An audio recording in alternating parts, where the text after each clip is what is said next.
Bonjour tout le monde, ici Steve Jean, bienvenue à QCMTB Podcast, le balado québécois dédié à la passion du vélo de montagne. Cette semaine, je rencontre deux jeunes athlètes, deux espoirs féminins en descente au Québec. Ces jeunes filles très sympathiques et talentueuses viennent tout juste de terminer leur première saison de course en downhill. Et déjà, elles ont su se faire remarquer par leur performance. Elles nous racontent donc leur début sur les circuits québécois, canadiens et américains, et bien sûr la réalisation de leur rêve en participant à une première épreuve de la Coupe du Monde au Mont-Sainte-Anne cet automne. Malgré leur jeune âge, elles nous démontrent leur passion, leur travail, leur persévérance et leurs espoirs compétitifs. Voici donc les jumelles Bernard. Bonne écoute! Camille et Charlie, bonjour. Allô, salut. Allô, ça va bien? Ben oui, toi? Oui, ça va très bien. Pour moi, c'est la première fois que j'interviewe des jumelles. Ça va être un petit peu difficile pour moi et pour aussi les auditeurs de vous différencier. Fait que ce que j'aimerais faire, ce serait que vous vous présentiez, dire qui vous êtes, puis comme ça, on va espérer que les gens vont être capables de par la suite. Je vais essayer de tasser les voix dans les micros. Je vais mettre une personne à gauche, l'autre personne à droite. Fait que peut-être quand les gens écouteront ça dans la voiture, ils vont dire « Oh, à ma gauche... Bonne idée. » OK, donc, on va commencer par ma gauche. Moi, c'est Charlie. Je suis sœur jumelle à Camille, 17 ans. Je fais du vélo depuis pas mal que je suis jeune, depuis que j'habite à Bromont, depuis que je suis jeune aussi. J'ai commencé le vélo montagne environ en 2020, dans la montagne à Bromont, pendant la pandémie. Puis j'ai commencé à faire des courses en 2021. C'était des courses d'enduro au début. Cette année, c'était ma première grosse année de downhill. OK, cool. Ouais. Okay, ça fait pas longtemps que vous faites du vélo non, de montagne. C'est tout nouveau. Hein? 4 ans. Ouais. Ah ouais. Puis, on y viendra là tout à l'heure, mais votre niveau est quand même assez impressionnant. Ouais. Fait qu'en 4 ans, vous avez fait beaucoup de chemin. C'est remarquable. Quand même. OK. Moi, c'est Camille. Pas mal la même chose que Charlie. On fait du vélo. On est ensemble, en fait, dans notre parcours de vélo depuis toujours. Puis, on va à l'école au cégep à distance cette année. OK. Donc, on a opté pour ça, là, pour avoir plus de temps pour, rouler, s'entraîner, tout ça, là. Puis, on est pas mal, comme on a notre horaire. On fait de l'école chaque jour, des entraînements, tout ça. Fait que... Puis, au cégep, vous étudiez en quoi? On fait juste nos cours de base. OK. On est en tremplin deck qu'on appelle, là, mais c'est vraiment, on touche à tous les cours de base. On a 2 cours supplémentaires avec ça. Puis on voulait pas spécialiser dans aucun cours parce qu'on sait vraiment pas ce qu'on veut faire plus tard. Puis je pense que notre avenir il est pas encore tracé. OK. Ouais. Mais c'est bien. Au moins, vous laissez vos portes ouvertes. Puis, vous êtes quand même sérieuse là-dedans. Donc, on l'a dit tout à l'heure, vous demeurez à Bromont depuis toujours? Depuis qu'on est né, oui. Est-ce que, en étant à Bromont, vous avez pratiqué d'autres sports étant plus jeune? J'imagine le ski l'hiver? Oui, on fait du ski l'hiver depuis qu'on est jeune. Enfin, quand on était jeune, on a un peu touché à tout, là. On a fait, l'équitation, de la danse, beaucoup du de crossfit. Ah oui? Oui. On n'a pas fait de sport d'équipe, vraiment. Non. C'était peut-être des sports, individuels, vraiment. OK. Oui. Fait que ça a commencé puis assez raide avec l'enduro pour les premières courses pendant la pandémie. Au début, quand on faisait du vélo montagne, mon père il nous forçait à en faire. Ah oui. On a commencé le vélo montagne, on se faisait forcer à en faire. Le BMX, même chose, on pleurait avant chaque cours. Oh mon Dieu. Mais là, depuis la pandémie, on n'avait rien à faire. Il y avait la montagne juste à côté de chez nous qui était ouverte avec les remontées mécaniques. Fait qu'on s'est dit pourquoi pas. On était une gang de filles puis on faisait ça à chaque jour.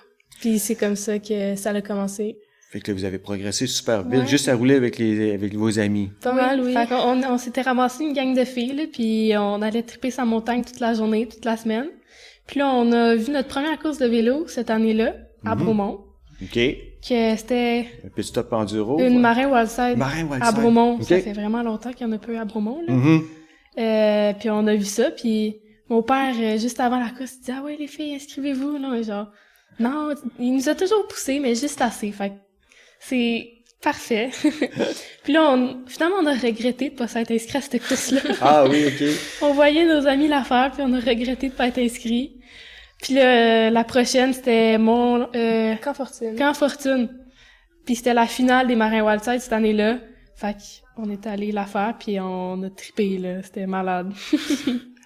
Puis là, ben, c'est qu'est-ce qui a fait que tout à coup vous avez dit, ben, on va faire de la descente, on va laisser l'enduro, puis on va faire plus, on va diriger plus vers la descente. Je pense que c'est parce que Bromont nous le permettait. Okay. L'opportunité qu'on a eue avec Commensal aussi. Oui. Ah oui. Ça nous a ouvert beaucoup de portes. Ben, c'est ça, on va le dire. Là, les deux, vous faites partie de la jeune équipe. C'est nouveau de cette année, l'équipe Commensal Gravité SL, qui est ici à Bromont. Ça fait que, donc, mais avant ça, vous n'étiez pas dans une aucune équipe? L'an passé, on était avec JS Ski Shop à Sutton. OK. Fait qu'on roulait avec Marin. Puis là, on n'était pas vraiment dans une équipe, là, on était plus avec le magasin et tout ça. OK. Puis cette année, on est allé avec Commensal. Là. Fait que ça vous a quand même... parce que non seulement c'est une équipe, mais ça a été tout un programme autour de ça. Hein, on est encadré, on a beaucoup de support, on a beaucoup de monde autour de nous. Mm-hmm. Puis avec les vélos qu'on a eus, les gros downhill qu'on a, c'est sûr que ça nous a permis de faire plus de courses, de faire des bons résultats aussi. Ben oui. Mais c'est sûr qu'on a dû apprendre la mécanique de vélo parce que des commensales, c'est pas simple à entretenir. Mais c'est intéressant d'apprendre tout ça parce qu'une fois que t'apprends avec ce vélo-là, tous les autres vélos, on dirait que c'est plus simple. Mm-hmm. Fait que, ouais. Fait que là, la mécanique de vélo, fait que vous faites tout votre entretien vous-même? Mon père, il nous aide beaucoup. Oui. Okay. Oui, mon père nous aide, puis on connaît beaucoup de monde, fait qu'on va voir ceux qui savent et tout ça, là.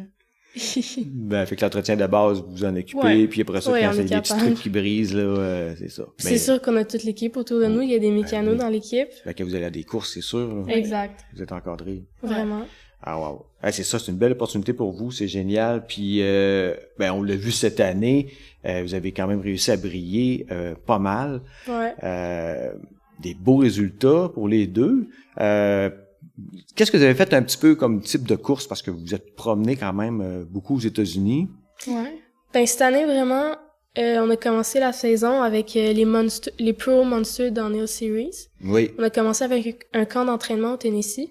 Wow. Puis on l'a fini avec une Monster. Ça l'a fait que j'ai fini la course moi en 4e place, Camille en 5e place. Ouais. Hey. Ça fait que ça commençait bien la saison.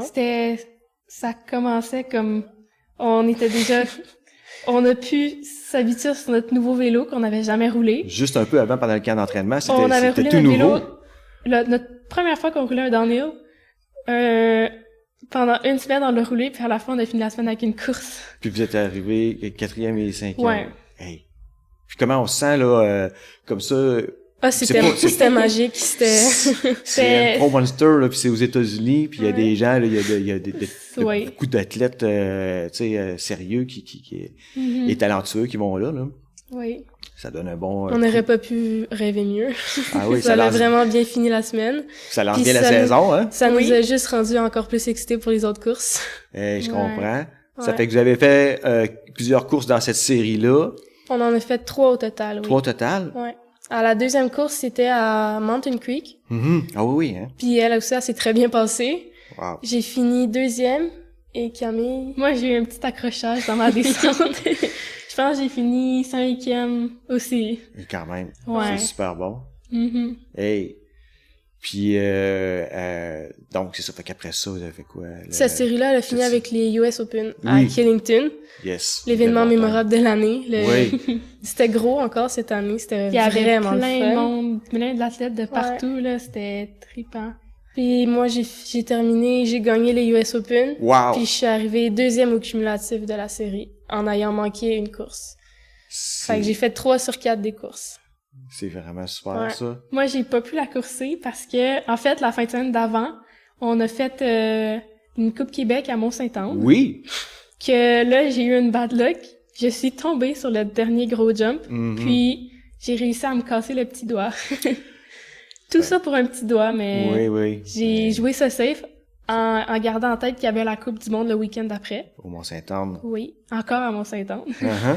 Fait que j'ai fait les pratiques, mais j'ai décidé que j'allais pas courser. Puis pour m'économiser pour la Coupe du Monde le week-end d'après, là. Oui. Oui. Puis comment on se sent quand on arrive pour la première participation à une Coupe du Monde? C'est gros, c'est imposant. T'arrives comme On était habitués de venir là comme spectateur. Oui, c'est fou, hein? Ça faisait plusieurs années qu'on allait la voir, mais là, voir de l'autre côté comment ça se passe, tu sais. Tu te promènes dans les tentes, mais là, t'as ta tente. T'as des mécanos qui travaillent sur ton vélo pendant que toi, tu fais un track walk. Puis vous êtes dans le coin commensal, là, avec Ouais. toutes les... On est avec c'est une tous allée complète, là. on est avec tous les gros noms, fait que c'est sûr oui. que ça met une certaine pression. Oui. Puis aussi, Mont-Saint-Anne s'est reconnu pour être une des tracks les plus difficiles, les plus complexes. Oui. Fait que c'est sûr que ça peut encore plus être une source de stress. Puis c'est la dernière. Oui. La finale que tout le monde attend. Puis il pleuvait. Mais je pense qu'après avoir participé à la Coupe Québec, Oui. à Mont-Saint-Anne, c'est sûr que Oui. ça nous a préparé. La Coupe Québec, elle partait juste la moitié de la montagne, mais quand même, tu sais, on a eu le temps de se familiariser avec tous les gros features comme la Steve Smith, les jumps à la fin. Les dalles. Oui, les dalles qu'on a pu apprendre nos lignes un peu avant, là, parce Ouais. qu'on sait que dans la Coupe du Monde, nos runs de pratique sont un peu, Sont comptés. sont short. On profite oui. de chacune de nos runs, ouais. Ouais, c'est ça, parce que les temps, les juniors, c'est pas, Non, c'est c'est pas ça. priorisé, là, pour... Puis la track, elle change, fait que chaque fois, faut que... Ouais, fait que le Mont-Saint-Anne, c'est ce que vous l'avez dit, c'est pas une piste facile, c'est une piste Non. qui est reconnue mondialement comme étant une des plus difficiles, sinon peut-être la plus difficile de la série, de la saison, là. Puis, ouais, c'est ça, fait que comment vous avez trouvé ça quand vous êtes arrivé là? Étant des jeunes qui roulent beaucoup à Bromont. Bromont aussi, c'est pas facile. Là, C'est quand même similaire, c'est Ouais. Mont-Saint-Anne puis Beaumont, là, c'est les deux rough, Ouais. plein de roches, plein de racines. Mais Mont-Saint-Anne, ça a fait peur, mais quand t'apprends un peu à rouler les pistes puis à les te familiariser avec, c'est le fun, là, c'est malade. Ça va vite, ça roule, tu trouves ton flow, là. Ouais, c'est quand même long, là. C'est ça, comme un des piste, là. défis principaux à Mont-Saint-Anne, je pense, c'est la longueur de la piste. Ouais. Oui. C'était ça le défi, vraiment. On l'avait fait dans les alentours d'un 5 minutes. Puis c'est la fin de la saison, fait que Puis ta là, forme est pas à son maximum. t'as fait tout le haut de la piste, c'est correct. Puis là, dans la dernière minute, il faut que tu fasses les dalles, que t'as déjà plus de bras, plus de corps, t'es Ouais. mort de ton haut de la piste. Puis là, t'arrives dans les dalles, puis dans les Ça, jumps à la fin. Ouais, ça, les dalles, pour les gens qui connaisseraient pas, c'est mythique, là. C'est un endroit où les spectateurs aiment beaucoup se tenir. Oui. Moi, c'est là que je m'installe quand je vais voir, chaque année, je vais voir la Coupe du Monde. Je vais dans les dalles. Donc, c'est un endroit de verre avec une grosse dalle de roche. Plein de roches, Ouais, partout. plein de roches. Il finit plus. C'est ça, c'est très glissant quand il pleut. Oui. Il pleuvait à la Coupe du Monde aussi. Ah ouais, ça C'était un fait- défi de plus. Juste de le faire sans tomber, c'est un défi, là, effectivement, même. Ouais. Puis, bon, donc, il y a les entraînements, la pratique, les qualifications. Là, vous avez participé aux qualifications Oui. Ouais. au niveau de la Coupe du Monde. Ça s'est bien passé. Ben vraiment, on est arrivé à la Coupe du Monde avec aucune attente. C'était notre première Coupe du Monde. Ouais. Notre but, c'était d'en sortir vivante, d'avoir du fun aussi. D'apprendre Oui. aussi Ouais. beaucoup, là. Puis c'est ça, on a beaucoup mis de temps dans nos pratiques pour bien connaître la piste. Ça nous a pris du temps, puis on a mis tous nos efforts qu'on pouvait. Quand on est arrivé aux qualifications, on était prêtes. Ça s'est bien passé pour les deux. Moi, la veille, j'ai fait une grosse chute. Oh wow. Je me suis fait mal à l'épaule dans ma 3e run de pratique. Mhm. Puis j'étais sûre que j'allais pas courser. Finalement, avec tout le sport que j'avais, j'ai swappé des pièces de mon vélo, j'ai réussi à le remettre sur pied. Je me suis réparée rapidement pour être capable de courser. Puis ça l'a bien fini. OK. Ils prennent les 10 premières filles aux qualifications. Oui. Puis je suis arrivée 10e. Hey. Ouais. Moi, 11e. 11e, juste sur le bord. Je Oui. sais, hein, parce que j'étais là, je vous ai suivi. On était toutes super excités de vous voir aller puis de regarder vos performances. Là. C'est quand même incroyable. Ouais. C'est ça. Puis comme tu l'as dit, c'est seulement 10 femmes qui sont sélectionnées pour la finale. Mais juste se C'est- rendre là, c'était un rêve. C'était Je comprends. irréel, là. Ah, écoute, moi j'ai croisé des gens là de votre équipe là, puis les gens là, tout le monde capotait, puis c'était waouh, check ça, les jumelles, 10e, 11e. Oui. Ben tu sais, parlez-en un petit peu, les gens qui sont avec vous, l'équipe, c'est quand même un beau groupe. c'est aussi en collaboration avec le Centre national de cyclisme de Bromont, parce que là, on est ici aujourd'hui, et j'en profite pour remercier le Centre de nous accueillir dans leurs locaux, me permettre de faire nos entrevues ici. Merci beaucoup, CNCB. Bon, c'est ça, mais donc, vous avez accès aux locaux ici pour voir vos entraînements. D'ailleurs, aujourd'hui, je vous attrape tout de suite à la fin, après votre entraînement quotidien. Et puis bon, il y a toute une équipe de sport autour de vous. Vraiment, oui. Ça ressemble à quoi? C'est qui les gens qui vous entourent? Puis c'est... On fait nos entraînements hivernales ici au Centre national. Mm-hmm. On touche à plusieurs disciplines. On fait de la musculation, du vélo de piste sur le vélodrome, on fait du spinning. Puis dans chacune de ces disciplines-là, on a des coachs spécialisés. Fait qu'on a vraiment la crème de la crème dans tous nos départements de vélo. Fait que c'est le fun de pouvoir s'entraîner puis d'avoir des entraînements diversifiés. Mm-hmm. On s'entraîne environ 6 fois par semaine. Wow! On a 3 entraînements de musculation, Mm-hmm. un entraînement de spinning puis un entraînement sur la piste. Puis au travers de ça, des fois, ça nous arrive aller faire des sorties dehors, faire du ski, quand on va pouvoir, faire de la pump track, puis avoir du fun comme ça. Ben oui. Puis on travaille au Centre national en plus de ça.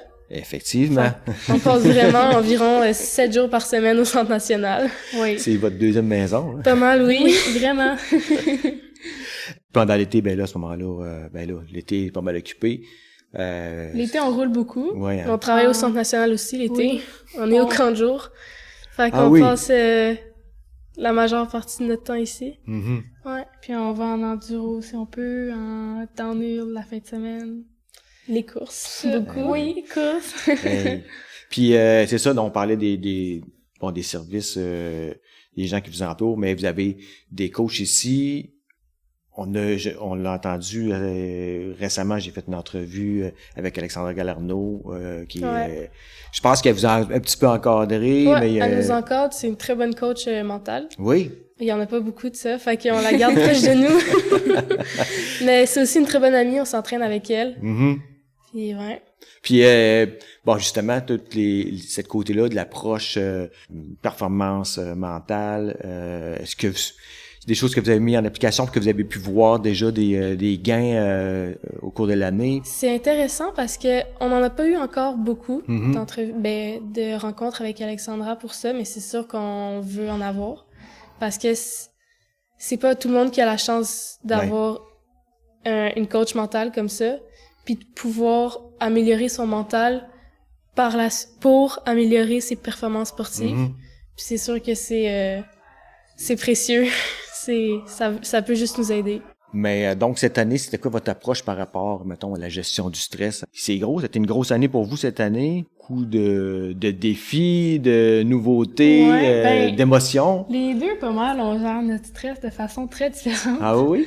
On peut avoir de l'air pareil, mais on est très différentes. Fait que, mettons, moi, quand je suis stressée, mettons, avant une course, je veux parler avec les gens. Fait que je vais parler de ce qui me stresse, parler de ce qui me fait peur dans la piste. Je vais, mettons, parler avec mon père, ma mère, s'ils sont là, leur parler de la piste. Puis, après ça, au bout d'un moment, je vais juste me shut down, puis comme, me concentrer sur la piste, je vais arriver en haut, puis je vais sentir mon stress monter, je vais me calmer. Puis là, je vais être silencieuse, puis je vais plus parler à personne. Mais c'est comme, sur le coup, quand on fait le track walk, quand on fait ci, après le track walk, après les pratiques, je vais aller voir le monde, je vais dire « ça me stresse, ça, en pratique, ça a pas bien été, non. » Puis je vais sortir mon stress comme ça en parlant, là. Mm-hmm. Mais Charlie, elle... Moi, c'est différent. Je gère le stress vraiment plus silencieusement. J'ai pas besoin d'en parler, je fais juste le garder moi-même, puis j'y pense beaucoup. OK. Puis c'est rare que je parle avec des personnes, mais il y a du monde que je suis capable de parler avec pour évacuer un minimum le stress puis pour apprendre un peu plus sur la piste. Mais c'est difficile de parler avec moi pendant 1 ou 2 journées avant une grosse course. Fait que moi, avant une course, je vais pas aller la voir, je vais pas aller parler, là, non. OK, chacun à votre bord. Ouais. Puis, certainement, vous avez fait vous avez parlé de track walk. Ça, donc, vous avez marché les pistes pour faire les études, pour les études de ligne. Vous avez eu de l'encadrement là-dessus. C'est pas quelque chose qui était nouveau pour vous quand même, cette année. En enduro, on n'a pas ça. Fait que oui, c'est nouveau un peu en downhill. Mais c'est sûr qu'à Bourmont, on en faisait un peu des courses de damnée. On connaissait déjà bien les pistes, fait Ouais. on faisait pas vraiment de track walk. Mais c'est sûr qu'en arrivant aux États-Unis, dans une montagne qu'on n'a jamais coursée, c'est intéressant d'avoir un track walk puis d'avoir des personnes qui connaissent bien les lignes puis qui sont capables d'analyser les lignes. Parce que il y en a beaucoup des lignes, des fois, dans... Ben oui. Ouais. Fait que c'est vraiment utile, un track walk. Puis êtes-vous rendu au point, comme Alexandra l'expliquait, de commencer à faire de la visualisation suite à ça pour votre préparation? C'est difficile, mais Uh-huh. ça se développe, là. Ouais. Ça prend beaucoup de concentration. Oui, hein? C'est plus difficile que ça en a de l'air, là. Je vous crois. Mais ça a juste des bénéfices, pour vrai. Oui, hein? Ouais. Ça l'aide. Faut juste prendre le temps puis se concentrer comme il faut, là, mais c'est bien utile. Hey, c'est génial, ça. Puis, est-ce que ben là, tantôt, tu l'as dit, votre père vous a poussé, là, j'imagine qu'il est encore là. Sans notre Oui. père, je sais pas, on serait rendu où. Notre mère, même chose. Sans les deux, je sais pas, on serait pas rendu où qu'on est en ce moment.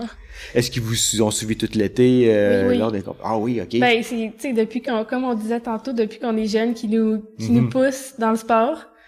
Puis là, il est avec nous tout l'été, quand on est allé dans l'Ouest, quand on est allé aux États, il est là à chaque course avec nous, il est vraiment tout le temps là. Puis notre mère, Ah oui, ça lui fait plus peur. c'est sûr, hein? Ben, elle nous regarde toujours, elle nous appelle, elle nous texte avant nos courses, puis quand ils sont pas loin, quand elle peut être là, elle va être là, mais ça lui fait un peu plus peur, elle, qu'on fasse des courses et tout ça. Ah ben c'est sûr, hein? Les mamans, Oui. ouais, c'est inquiète plus facilement peut-être. Cette année là, bon, vous avez parlé de l'Ouest canadien, les États-Unis, Oui. le Québec, le Mont-Saint-Anne. C'est quoi votre endroit, le moment mémorable ou ben, peut-être votre course qui vous a plus marqué ou peut-être Ça, c'est tough. c'est dur, hein? C'est une bonne question.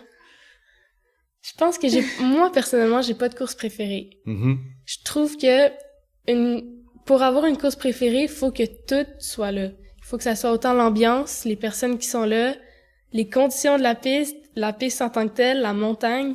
Ça peut vraiment jouer sur beaucoup d'aspects.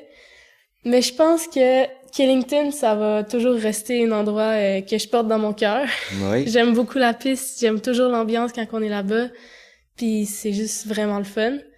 Sinon, Mont-Saint-Anne, cette année, ça m'a surprise.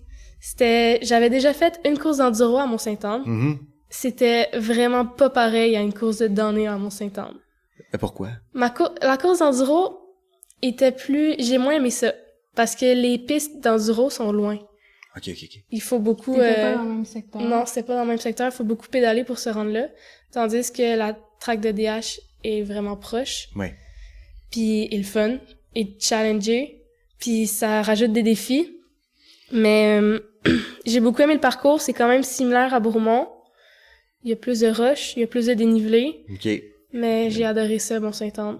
Un petit peu plus dans tes cordes peut-être ou dans des choses que tu es habitué. Je pense que oui. Ouais. OK. Puis mais en ayant voyagé, y a-tu des montagnes aux États-Unis ou des centres là, que vous avez dit j'ai hâte d'y retourner là C'est sûr que peut-être. les montagnes dans l'Ouest, Ouais, dans l'Ouest c'est canadien, un autre niveau, là. c'est des grosses Il montagnes. y avait infini de pistes. Ouais. On pouvait pas cette année, on roulait toute la journée puis on avait même pas fait le tour. Puis il y avait tellement de choses, il y avait des jump lines parfaites, des pistes plus techniques, des pistes de tous les goûts vraiment là. Fait que c'était pas mal différent qu'ici.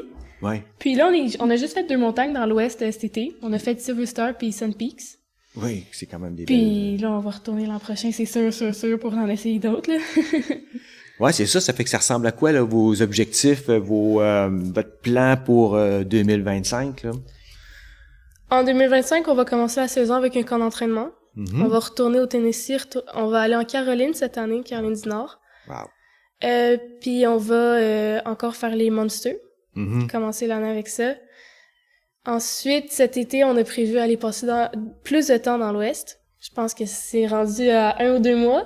Oui. Oh, wow, OK. Fait que, ouais, on va aller Whistler, on va retourner à Silver Star sûrement. Le Sun plus Peaks. possible, ça va être le mieux. On va suivre beaucoup plus de séries de courses là-bas. On va retourner faire les championnats canadiens. Puis on va essayer de suivre les courses au Québec quand on va être là. Oui. Mont-Saint-Anne, on va essayer Snowshoes. Cette année, l'année prochaine, ça va revenir, la Coupe du monde à Snowshoes. OK. Fait Fait que, ouais, c'est un peu ça le preview de la saison 2025.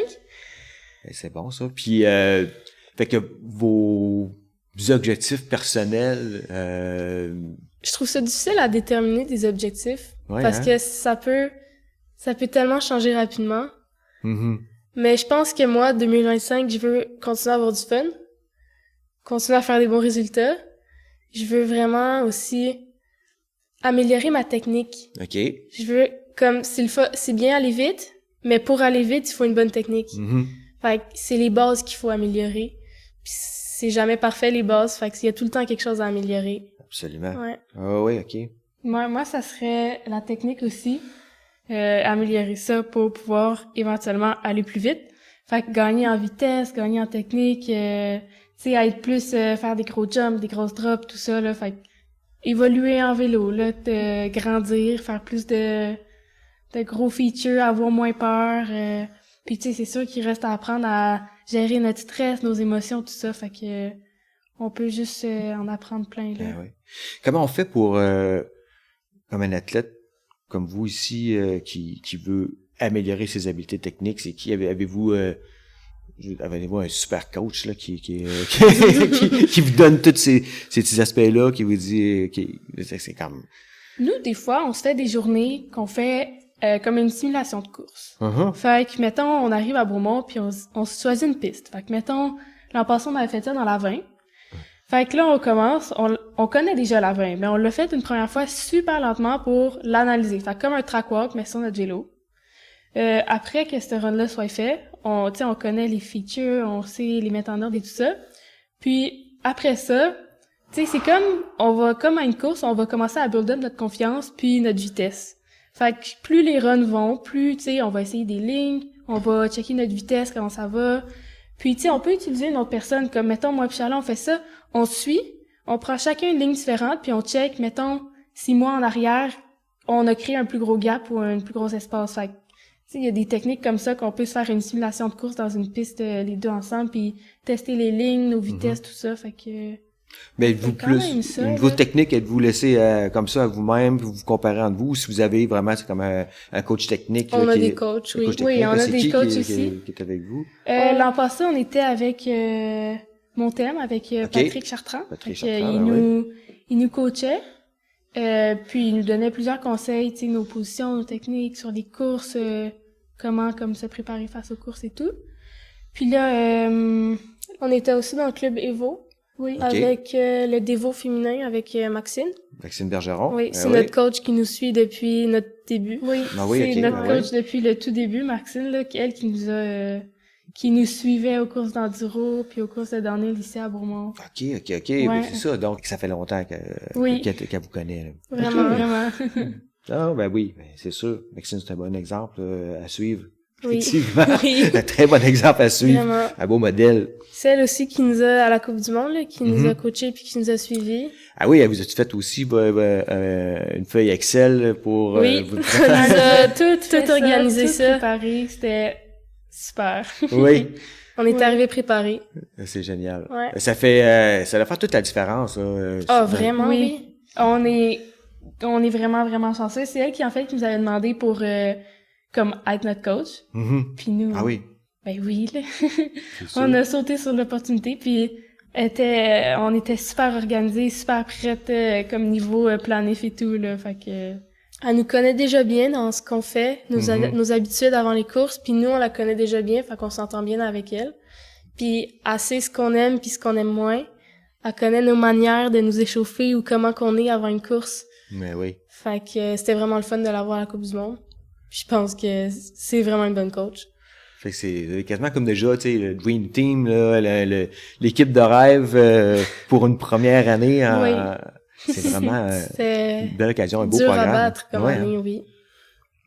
Eh ben c'est vraiment le fun ça. Ouais. Puis ben c'est ça, mais tu sais comme dans votre équipe, il y a plusieurs autres jeunes. Vous êtes quoi, Ouais, on n'est pas tout seul. Vous êtes pas tout seul. On est avec, il y a l'équipe, nous on était dans l'équipe relève qu'on appelle, l'espoir comme. OK. On était avec Ludovic La Liberté puis Andy Hudon.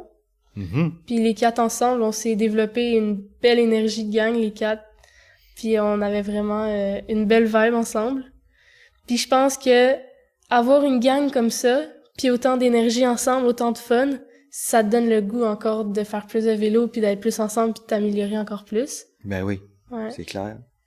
Ben moi, je trouve ça génial parce que, tu sais, de voir aussi optimiste, aussi motivé, puis intéressé à la course. Je pense que, tu sais, ça doit inspirer d'autres jeunes aussi, tu sais, qui vous fréquentent ou qui vous voient, là. Est-ce qu'il y a des jeunes filles qui vous regardent aller puis qui disent j'aimerais ça moi aussi. Est-ce que vous en avez des échos des fois?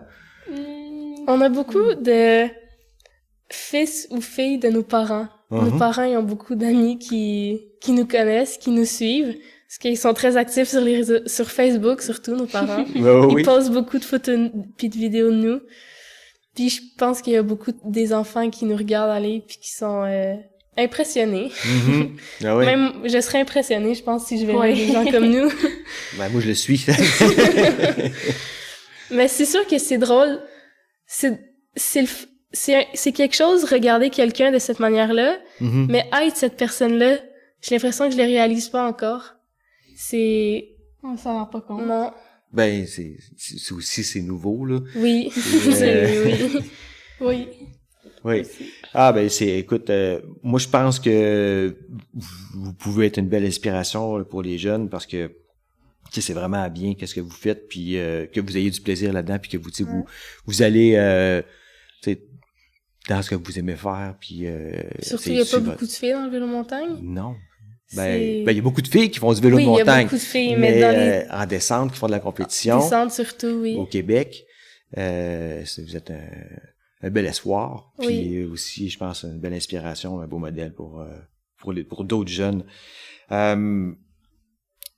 Est-ce que vous auriez justement un conseil à donner à des jeunes qui diraient oui, moi aussi j'aimerais ça tu sais, faire de la compétition sérieusement puis moi je dirais qu'il faut pas abandonner. S'accrocher à tes rêves puis évoluer à ton rythme. C'est normal d'être stressé, c'est normal d'avoir peur, mais faut passer par-dessus puis y aller comme le jump il te stresse. Garde un petit peu le monde passer. Puis, décide-toi, OK, je le fais, ça va bien aller, je vais bien le faire, je vais l'atterrir comme il faut, puis tu y vas, tu le fais. Peut-être de faire comme vous, de commencer par s'inscrire à une course locale, là, tu sais. Oui, clairement. Oui, mais c'est sûr que courser dans des pistes qu'on connaît déjà bien, ça peut déjà mettre de la confiance. Puis, petit à petit, aller de plus en plus loin de chez toi, puis de plus en plus sortir de ta zone de confort. C'est sûr qu'au début, respecter tes limites, puis à un moment donné, de plus en plus à l'avance, de plus en plus tes limites commencent à être loin. De plus en plus, tu veux un peu dépasser tes limites, mais il faut juste être capable de se contenir, puis d'avoir des contacts. Et puis, bon, vous voyez où, par exemple, dans 5 ans? Avez-vous un rêve jusque-là ou au jour le jour? De continuer à rouler. Je veux faire encore du vélo pour encore longtemps. J'en ai pas fini tout de suite. Non. Je vais juste commencer. Je voudrais quand même continuer à faire des compétitions. Tu sais, me promener dans l'Ouest, peut-être en Europe, un peu partout. Visiter des places de vélo. Moi, ça semble irréel d'aller rouler, mettons, en Europe ou, tu sais, en Australie, là, mais il y a des pistes de vélo, il y a du monde qui roule là-bas, fait ouvrir mes endroits que je vais rouler, découvrir des nouvelles places et tout ça, là. Y a-tu un spot en particulier, là? T'as parlé de l'Australie, c'est des choses que tu te dis, ça serait fun, mettons. L'an passé, quand j'étais pas encore allée dans l'Ouest, c'était pas difficile, mon rêve c'était d'aller dans l'Ouest. Okay. Là, maintenant que je suis allée, je pense que je veux y retourner puis tout faire les montagnes.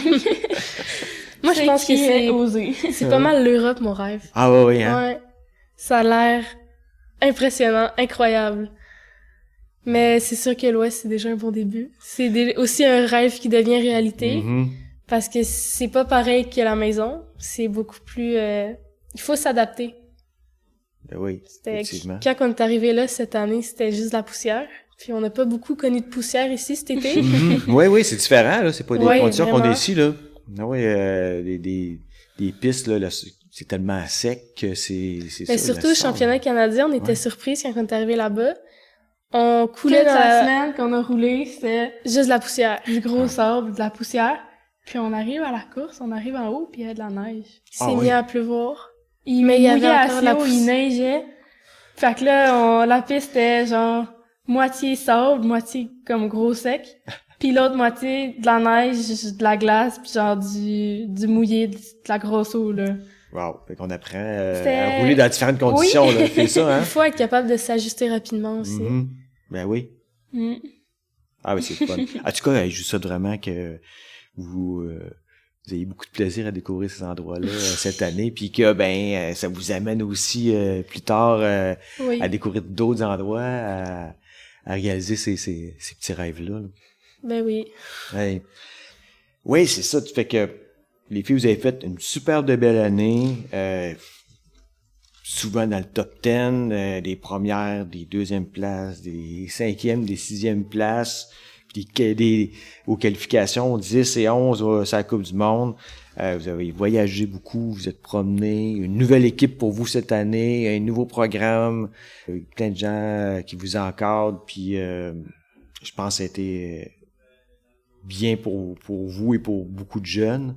C'est un beau programme, puis je pense qu'on voit que ça porte fruit, puis je vous remercie de m'avoir rencontré aujourd'hui, d'avoir partagé ça avec nous. J'espère que ça va inspirer d'autres jeunes à essayer de participer à des compétitions, à essayer de se développer, de se pousser aussi, puis de tenter de se lancer dans ces avenues-là. Puis certainement, je vous souhaite de continuer à avoir beaucoup de plaisir dans ce que vous faites. Merci à toi de nous avoir accueillis. Merci beaucoup. Ça me fait plaisir. Tu sais, on se croise souvent ici au Centre national, puis je pensais que c'était l'occasion ou jamais là, d'en profiter puis de faire ça ensemble. Là. Ouais. Mm-hmm. J'espère que les gens apprécient. Puis moi, j'ai beaucoup apprécié. Je vous remercie beaucoup. Merci à toi. OK, puis je vous souhaite encore là une bonne année. Merci. Alors, c'est déjà tout pour aujourd'hui. Merci d'avoir écouté QCMTB Podcast. J'espère que vous avez apprécié cette entrevue. Si vous avez aimé, s'il vous plaît, cliquez sur le bouton suivre afin de vous abonner et ainsi de rester informé de l'apparition des prochains épisodes. Mais surtout, n'hésitez pas à parler du podcast et de partager à vos amis. Je vous invite aussi à me suivre et à communiquer avec moi à QCMTB Podcast sur Instagram et sur Facebook. Alors, à bientôt et bon riding!